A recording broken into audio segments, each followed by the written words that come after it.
এই মুরব্বির সাথে আমিও সম্পূর্ণ একমত। আমাদের অনেক অভিজ্ঞতার প্রয়োজন আছে। ভিডিওটি অন্যদেরকে দেখার জন্য বেশি বেশি করে শেয়ার করে দিন। ভালো বড় বড় স্কুলে লেখাপড়া করাইলে ছেলে বাপ মায়ের ডাকবে, এইটা কইরেন না। এটা তার জ্যান্ত প্রমাণ। আমি ছেলে একটাই, ওর কষ্ট লাগে না। কোথায় পড়াশোনা করাইছে?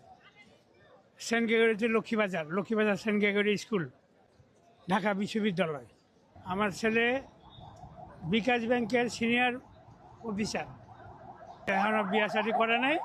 আমি এখন বিয়া শাদি করবো, বিয়া শাদি করে নিই, তারপর পরে দেখা যাবে। মানে জিজ্ঞেস করে না। আমার খারাপ লাগে, মানে আমি রাস্তাতে কাঁদছি, বিভিন্ন জায়গায় গেছি। আমি যদি লেখাপড়া না করাইতাম তাহলে আজকে আমার এই পজিশন হতো না। বলে যে তুমি লেখাপড়া করাইছো কেন? তুমি অতিরিক্ত বিলাসিতার কারণে তুমি লেখাপড়া করাইছো। আমাকে একটা চারতলা বাড়ি করে দিতা, তুমি বাড়ি গাড়ি করে দিতা। এই দুইটা চোখই আমার অন্ধ হয়ে গেছে লাগা। অনেক হাতে পায়ে ধুইলে এই চোখটা একদম বাদ। এইটা দিয়ে একটু দেখি। প্রথম দিকে আমি আমার ব্যবসা বাণিজ্য পত্রিকার ব্যবসা করতাম। শাহজাহানহাট পুলিশ বক্সের সামনে, প্রথম আলো, ডেইলি স্টার, তারপরে এই বিভিন্ন ধরনের পত্রিকা। এখানে 50 বছর ব্যবসা করছি।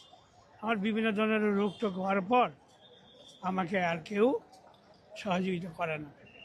ছেলেটারে পড়াইছি, ছেলে বলে যে তুমি এতদূর পর্যন্ত লেখাপড়া করাইছো কেন?